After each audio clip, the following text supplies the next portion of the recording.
nosotros no lo hemos ganado todo, no nos han dado nada, nosotros nos tocó, como lo vamos a explicar más adelante, ganar esto en el Congreso de la República, ganarlo en la Corte Constitucional, en todos los escenarios fue peleando y en contra, siempre en nuestro caso nos tocó en contra del gobierno, pero lo hicimos.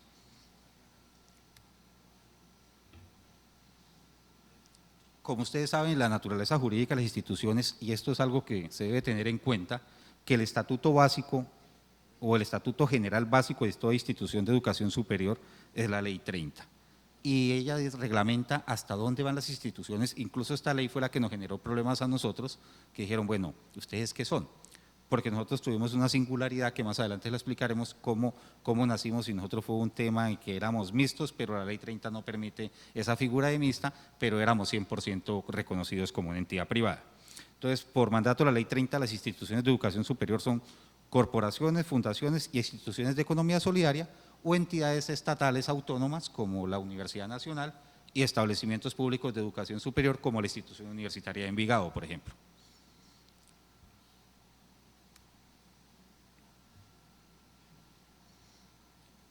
Aquí lo que les decía ahorita, el artículo 19 y 20 y subsiguientes establece cuál es el camino, que esto ustedes no lo tienen que recorrer, les digo, esto es una gran ventaja en cuanto a su carácter académico, de qué se requiere pues para llegar a tener ese estatus de universidad.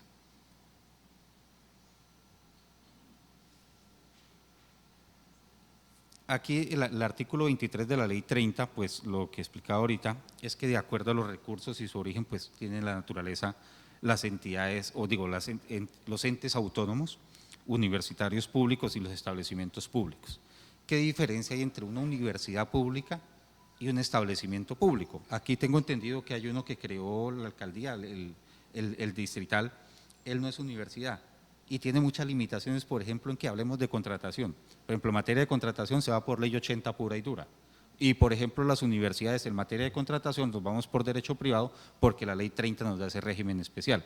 El tema de financiación es totalmente diferente. El tema profesoral, por ejemplo, en las instituciones, establecimientos públicos, ellos tienen un salario básico, digamos, se gana 3 millones de pesos, un ejemplo.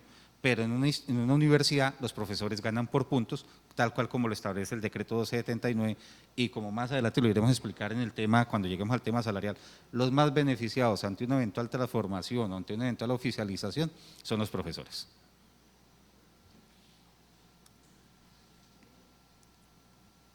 Ya lo expliqué, que el artículo 61 establece que el estatuto básico de toda institución de educación superior pública es la ley 80.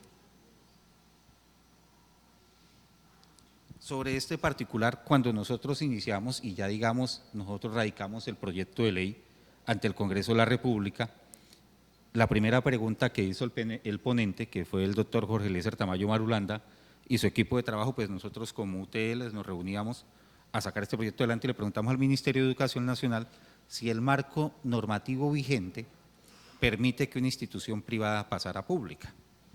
Y la respuesta del Ministerio de Educación Nacional es que no hay un marco jurídico, entonces eso nos dio más razón para decir justifiquemos y hagamos una ley de la República, pues para nuestro caso particular y oficialicémonos, teniendo en cuenta los antecedentes que les mencionaba anteriormente. Aquí lo pueden ver, esto es información que si gustan se las podemos compartir. Aquí el Ministerio de Educación, en la respuesta que le da al ponente del proyecto de ley, le manifiesta que en la actualidad no se cuenta con mecanismos legales para poder oficializar una institución de educación superior privada a universidad. Y entonces con eso, digamos, ya también el ponente se contagió de la idea, dijo, saquemos esto adelante, que me parece algo interesante, le podemos dar un reconocimiento a una región que le ha alimentado al PIB per cápita del país durante muchos años y fuera del hecho que no tiene una institución de educación superior grandísima. Y también les quiero resaltar algo que, o sea, para que ustedes lo dimensionen, Unitrópico, cuando éramos privados teníamos alrededor de 1.200 estudiantes y en menos de 4 años que llevamos, digamos, porque nosotros realmente en la parte académica arrancamos como pública a partir de 2022, a 3 años, ya estamos, este semestre ya superamos los 4.000 estudiantes con la nueva convocatoria que estamos haciendo. O sea, el crecimiento es exponencial y es grandísimo. Y eso es otra situación y otra ventaja que tienen los que hemos sido privados que es que conocemos el funcionamiento tanto de lo privado como lo público. Nosotros sí sabemos qué salir a buscar un estudiante. En este momento, créanme que entendemos la situación de todas las universidades privadas del país con el tema de gratuidad. Eso ha sido fuerte y yo creo que eso se ve reflejado en las finanzas y el cambio de la política de gratuidad se mira y eso es significativo. Entonces, eso, digamos, ese tipo de experiencias también es una combinación interesante cuando este tipo de instituciones tienen el cambio. Nosotros, muy frugalmente, podemos decir que somos una de las universidades que que cogimos los 33 espejos que existían en su momento y tratamos de mejorarlos en muchos aspectos. Le comentaba al señor rector anoche en una conversación, un ejemplo, por ejemplo, nosotros tenemos por estatuto y reglamento estudiantil que un estudiante no puede durar más de 16 periodos académicos, es decir, 8 años. No va a pasar lo que pasa en las otras universidades públicas, que el estudiante lleva 30 años y no se ha graduado. Entonces, son cosas que uno desde un principio y se pueden regular y se le puede dar una visión propia a la institución porque lo aprendimos desde lo privado y porque lo aprendimos desde los errores de los demás.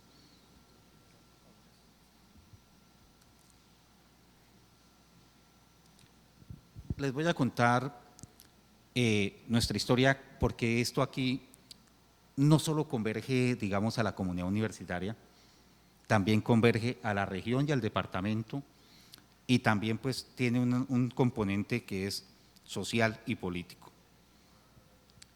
¿Y por qué social? Yo estoy seguro que muchas personas saldrían damnificadas en un eventual cierre de esta universidad, hablemos aquí al menos en el comercio, ¿cierto? Hablemos de viviendas, hablemos de arriendos, son cosas que una universidad mueve muchísima economía en un municipio, en un distrito, y tristemente a veces lo público no lo reconoce. Pero esa es una realidad. Nosotros nos volvimos públicos terminando la pandemia y la reactivación económica, nomás con la sola nómina que deja la universidad en nuestro municipio es grandísima. Y eso es algo que puede quedar reflejado el impacto aquí en la ciudadanía. Nuestro sueño de universidad pública de nosotros arrancó en el año 94. El primer gobernador que nosotros tuvimos por elección popular había propuesto crear la Universidad Pública de Casanare, pero finalmente el tiempo no le alcanzó, incluso si usted mira esta ordenanza que se había proyectado era de manera irregular, no se hizo, pero desde esa época estábamos hablando que queríamos nuestra propia universidad, no se pudo hacer. De ahí pasaron alrededor de casi 10 años, hasta en el año 2000 se presentó un proyecto de ordenanza para crear una fundación de participación mixta. Y esas fundaciones de participación mixta siempre se rigen por el derecho privado.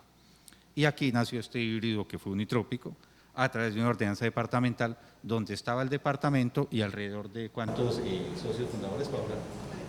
42 entidades privadas, fundaciones, corporaciones, asociaciones de mujeres, asociaciones de electricistas, hasta una tienda de barrio estaba metida en la fundación de esta institución universitaria y nació Unitrópico y arrancó, digámoslo, esto fue en el año 2000 y hasta el año 2002 pues se inició su vida jurídica y aquí quería resaltarles algo, nosotros éramos una entidad, pese a que tenía participación pública, en su reconocimiento del Ministerio de Educación Nacional, donde nos dio reconocimiento de personería jurídica, al igual que ustedes, me atrevo a decir que su resolución dice lo mismo, nosotros éramos una entidad privada sin ánimo de lucro. Entonces estábamos prácticamente, digámoslo, en la misma situación de ustedes, estábamos de lo que definía la ley 30, que son corporaciones, fundaciones y economía solidaria, nosotros estábamos en el campo de una fundación.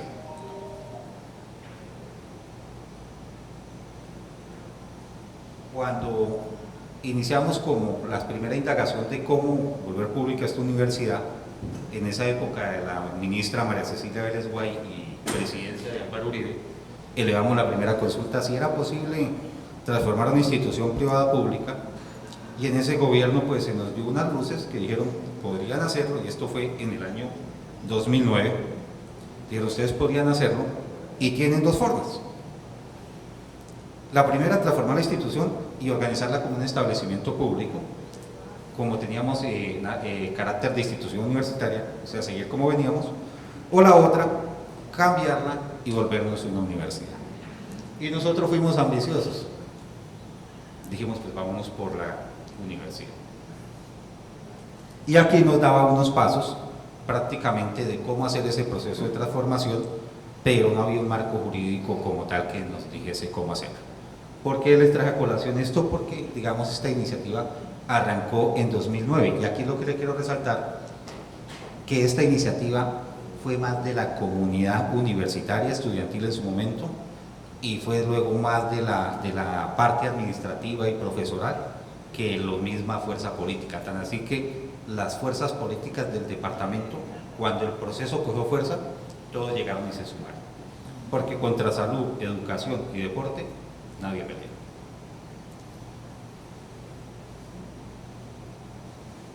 Aquí está, digamos, nuestra ruta de transformación, ya habiendo hecho este contexto básico. No sé, Paulita, si gusta ampliarlo.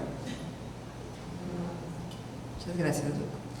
Bueno, luego de haberse creado la Fundación Unitrópico con la Ordenanza 076 del 2000, pues se suscribió un acta de constitución por parte de los miembros fundadores y también pues un acta de aportes.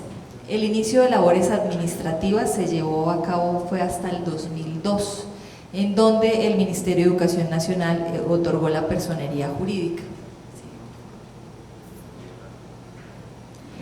Luego, listo, jurídicamente ya estaba creada la Fundación Unitrópico, pero la Gobernación de Casanare realizó un convenio con la Fundación en donde dotaron a la universidad de todos los medios educativos que se necesitaba para poder ofertar los programas académicos. De igual manera se hizo un convenio de gestión para poder realizar la estructuración de los dos primeros programas académicos que tuvo Unitrópico, que fueron Biología y Economía. Luego de eso, pues se expidió la resolución 1311 del 2002, que es la personería jurídica. En el 2003 ya se empezaron a ofertar los programas de Biología y de Economía. Luego en el 2005 se realizó un convenio interadministrativo también con la Gobernación de Casanare con el fin de apoyar a la universidad para la estructuración de los documentos maestros de varios registros calificados, exactamente 12 registros calificados. Se hizo la consultoría, se realizaron esa estructuración de programas y se obtuvieron más adelante pues esos registros calificados. En el 2008 se llevó a cabo la primera promoción de los graduados de Unitrópico, de las primeras carreras, Biología y Economía. En el 2014 empezó todo este tema de, bueno, ¿qué somos? ¿Sí? Los entes de control nos veían de una manera, unos de una manera, otros de otra manera. Nosotros teníamos una incertidumbre jurídica impresionante, esa modalidad, esa fundación mixta. Luego se renovaron los 12 programas de pregrado y se creó una especialización en genética. Ya en el 2015 el Consejo de Estado emitió un concepto sobre la naturaleza jurídica de la Fundación Unitrópico que el doctor Alexis les va a explicar. Sobre ese particular, el Consejo de Estado hoy dijo, bueno, ustedes son privados, una institución de educación superior no puede ser mixta. Señor Ministerio de Educación, en virtud de la ley 1740, intervenga en la universidad y de ser posible busquen su disolución. Entonces fue ahí cuando nos preocupamos. Y si ustedes vieran nuestra línea de tiempo, una vez supimos esto en 2015, a 2016 hicimos el proyecto de ley, dijimos, busquemos cómo salir de esta situación y empecemos a volvernos una institución pública. Y digamos, ahí inicia nuestro andamiaje jurídico. Y la ley 1740, ¿cuánto se aplica? Yo creo que ustedes tienen conocimiento de la misma, que es cuando una universidad o tiene crisis financiera o tiene temas jurídicos fuertes, como en nuestro caso, o cuando las diferentes situaciones que ahí se prevén por manejos también, corrupción y demás, que da para que sea intervenida. Y generalmente las intervenciones podemos verlo en la salud, podemos verlo en empresas de servicios públicos y demás, sin faltarle respeto a los interventores y al ministerio. Son muy pocas las instituciones que una intervención salen avantes en un proceso.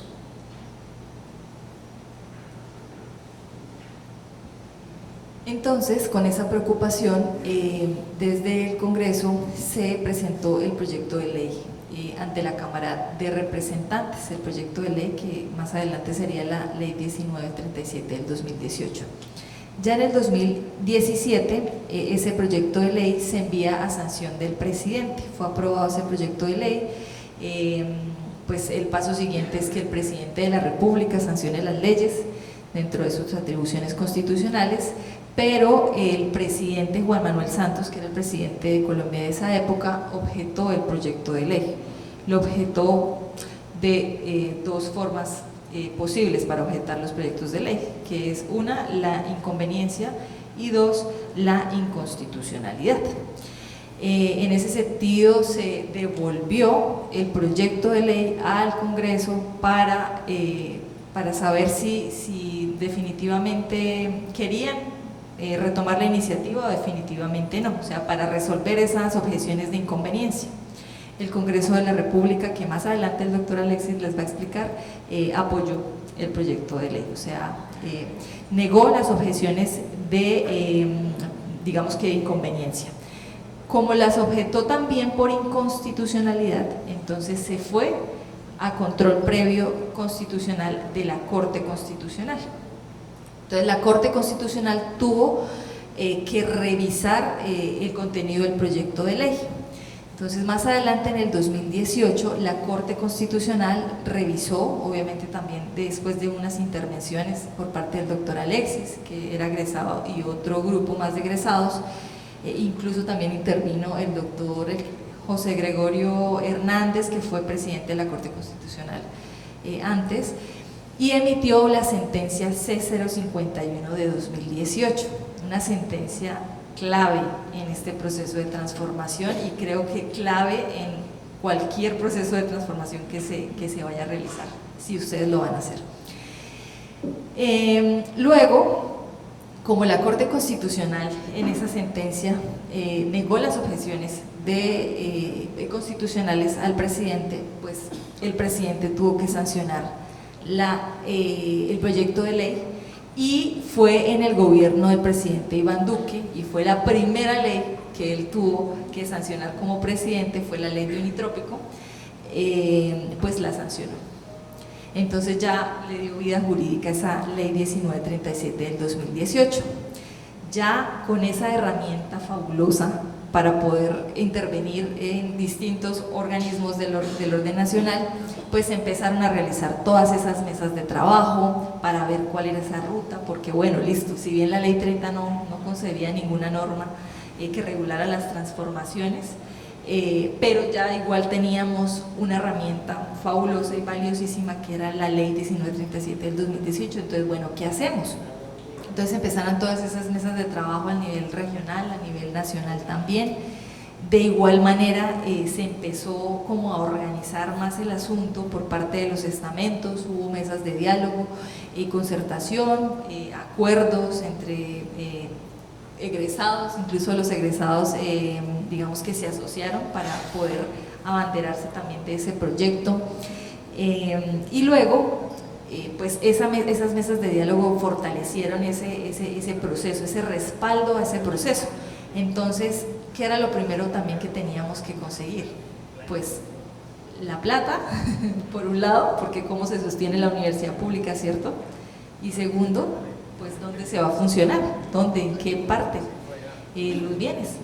Entonces, esos grupos apoyaron, digamos que acompañaron a la universidad también en la Asamblea Departamental de Casanare, y la Asamblea expidió una ordenanza, la 024 del 2019, donde destina unos bienes. Entonces ahí donde cede a título gratuito a Unitrópico por parte de la Gobernación o Departamento de Casanare los bienes donde actualmente funciona la universidad. Comprende el campus de la Ciudadela Universitaria y la Granja del Remanso. En este particular, si ustedes deciden meterse en este cuento, yo les doy un consejo para que ahorren tiempos. Vuelvo y les digo, nosotros, como decía Paula, nos toca abrir mucho camino, porque realmente todo era incierto y no teníamos, como quien dice, váyase por aquí. Nosotros, la Corte Constitucional, fue interesante este antecedente porque prácticamente dijo cómo se tenía que hacer el proceso, y culminó al ministerio qué debía hacer y demás, y nos dio prácticamente como la tarea a cada uno, de como quien dice, váyanse por este camino. ¿Qué es lo importante hoy en día? Si ustedes iniciaran esta iniciativa, pueden ir haciendo paralelo el trámite legislativo y de paso, les digo, vayan haciendo su estudio de factibilidad. Y en su estudio de factibilidad uno van sabiendo cuáles son las cifras, cuánta plata necesita, y eso tiene que ir paralelo a la ley. Lo primero que tienen que hacer, y eso digamos al final de las recomendaciones que les tenemos, es desde ya analizar su situación en el tema laboral y en su tema de gastos de funcionamiento. Teniendo esas dos cifras claras, ustedes ya saben cuánto necesitan para que la universidad opere. Acá les hago hincapié en algo que decía Paula, es que ustedes tienen, les decía, tienen muchas más ventajas que nosotros. Primero, tienen el carácter de universidad, y segundo, tienen predios, tienen bienes, tienen infraestructura.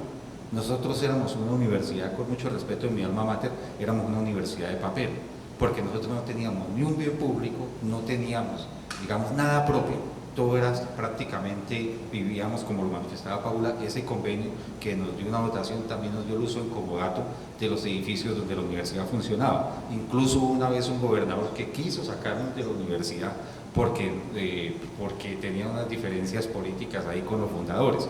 Entonces, ese tipo de situaciones, al haber pasado a pública, pues la cerró, y de paso, antes de que naciera la universidad, el exgobernador Alirio Barrera, y hoy en día senador, y que fue también alguien clave en este proceso, yo digo, venga, pues dejemos de una vez destinados los bienes en virtud de la ley para que tan pronto se transformen, le pasen de manera automática. Y así fue. Eso fue un proceso, digamos, bonito, donde llegaron todos los consensos. Ya que esta mesa de diálogo y concertación, nos sentamos y firmamos con la gobernación y el gobierno nacional unos pactos que se cumplieron. ¿En qué sentido?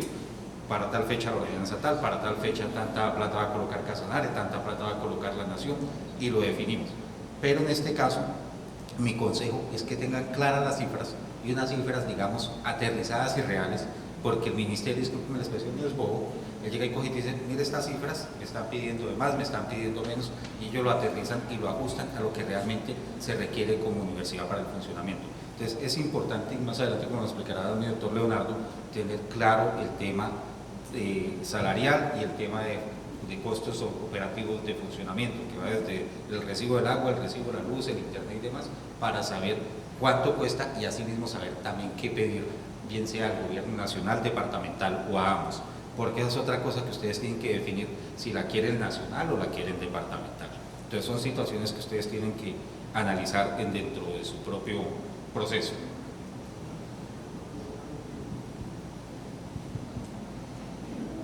Luego, en el plan de desarrollo, ley 1255 del 2019, fue incluida la transformación de la Universidad Internacional del Trópico Americano. Entonces, digamos que esa fue otra herramienta muy valiosa para nosotros para poder destinar los recursos, ¿cierto? Para poder destinar esos recursos que apoyan digamos que el financiamiento de la universidad.